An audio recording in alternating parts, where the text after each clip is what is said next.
السلام عليكم احلى متابعين. ده الفيديو الثاني للتخليل البسارية. احنا خلينا سردين بلدي قبل كده وقلنا لكم هوعدكم ان انا هخش لكم في المخللات كلها. ده الفيديو الثاني. طبعا بقى عشان اخلل البسارية دي لازم اغسلها واشطفها تحت الحنفيه يجي نص ساعه، او يعني المهم تتشطف تنزل الميه بيضه من تحت المصفى. والتاني هام ان انا اخليها ناشفه تماما.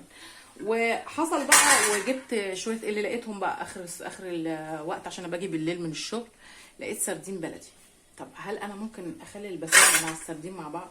بس بطريقه واحده وتكنيك واحد، اللي هو ازاي؟ ان انا الاول ابتدي بالسردين البلدي ده ويكون تحت، واول هام كمان لازم يكون البطرمان يعني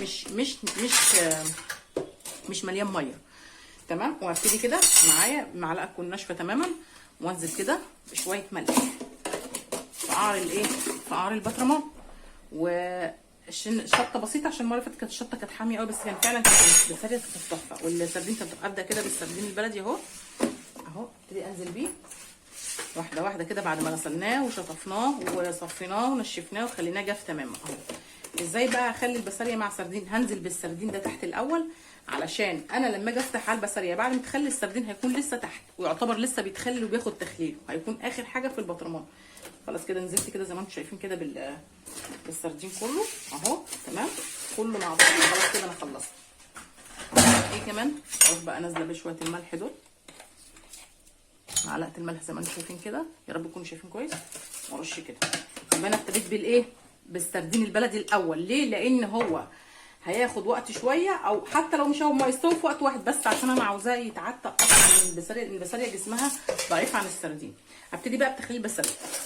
ايه بقى تخليل البسارية؟ شوفوا هبتدي كده بسم الله الرحمن الرحيم. انا بقى زي ما قلت لكم شطفتها وغسلتها وصفيتها من الميه تماما، وهبتدي اعملها راق راق اهو تمام اهو. صفي كده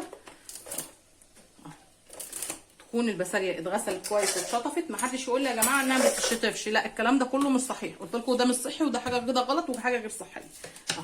وابتدي بقى كده احط رشه ملح ومعلقه شطه بسيطه مش كتير يا جماعه. الشطه دي عشان زي ما تقول يعني ماده حافظه انها تدوب وبتدي برده نكهه وطعم ولون اهو.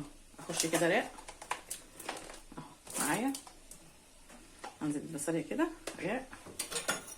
ووعدتكم ان انا والله انا مش فاكره، مش ناسيه الموضوع الفسيخ، بس انا مستنيه الفسيخ يهدى شويه عشان لسه سعره غالي، عشان زي ما تقول الناس اللي لسه نازل في اول الشتاء فلسه سعره مهديش شويه. ووعدتكم على فكره تكنيك الفسيخ غير تكنيك الملوحه خالص، عشان يقول لي ده زي ده، لا خالص اهو.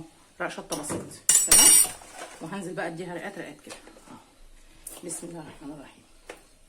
افضل بقى نازله بالبصريه كده معايا واحده واحده كده معايا، بعد ما غسلتها وشطفتها وصفيتها من الميه تماما عشان ما تحصلش عفن. واديها بقى رشه ملح، معلقه ملح كده تمام. وابتدي كمان انزل اهو زي ما انتم شايفين اهو لحد ما املى البطرمان على عيني. خلاص كده تمام معايا اهو كمان رق ملح معلقه ملح كده حلوه زي الناس. الملح ده يعتبر برضه ماده حافظه للبسارية. ومعلقه شطه بسيط مش كتير اهو. افضل بقى ماشيه على التكنيك ده زي ما قلت لكم كده واحده واحده بس مش كتير، حاجه بسيطه. وبعد كده كمان هروح جايبه اكياس كده بلاستيكيه تمام، عشان الهواء اهم شيء في الموضوع. الهواء يا جماعه اهو. خلاص قفلتها وقفلت وعزلت الهواء بكيس كده بلاستيك، واسيبها لمده قد ايه؟ 10 ايام، من اسبوع ل 10 ايام يا شيف نون. والله من اسبوع ل 10 ايام. البسارية ما بتاخدش وقت. هننزل برضو بالتكنيك هو تاني اهو. شويه ملح كده في القعر بتاع البطرمان ده كده عشان نتلاشى اي حاجه تحصل بقى، يكون في ميه ولا حاجه كده ولا كده مش يعني موجوده واحنا مش واخدين بالنا ولا بتاع، بس احنا منشفها البطرمان كويس. وسنه شطه صغيره كده، يا رب تكونوا شايفين كويس اهو، سنه بسيطه عشان ما تبقاش. وهنزل بقيه البسارية اللي عندي دي بقى كده. بسم الله الرحمن الرحيم. بسم الله الرحمن الرحيم. بسم الله الرحمن الرحيم. بسم الله الرحمن الرحيم. نكمل بقى بقيه البسارية اهو. حتى لو فيها سنه ميه بسيطه مفيش مشاكل، بس اهم حاجه ان احنا يعني عصرناها من الميه كويس قوي، صفيناها من الميه برده كويس قوي تمام. وهنزل وهنزل بقى زي ما انتم شايفين كده بمعلقه الملح كده اهو، ومعلقه شطه بسيطه مش كتير، بسيطه عشان ما يبقاش حراق، بسيط رشه شطه. ابتدي كده تمام. هنزل بالبصاريه معايا، بسم الله الرحمن الرحيم. وهنزل كمان بمعلقه ملح اهو زي ما انتم شايفين.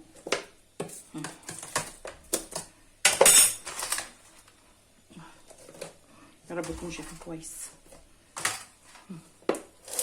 اهو تمام. خلاص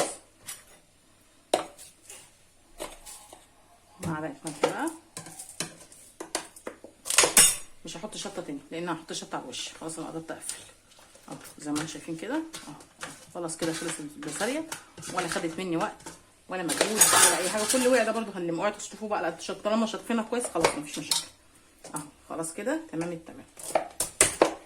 نديها بقى المعلقه اللي هو الملح دون عباره عن ماده الحافظه لي، وفي نفس الوقت بتسوي البصاريه.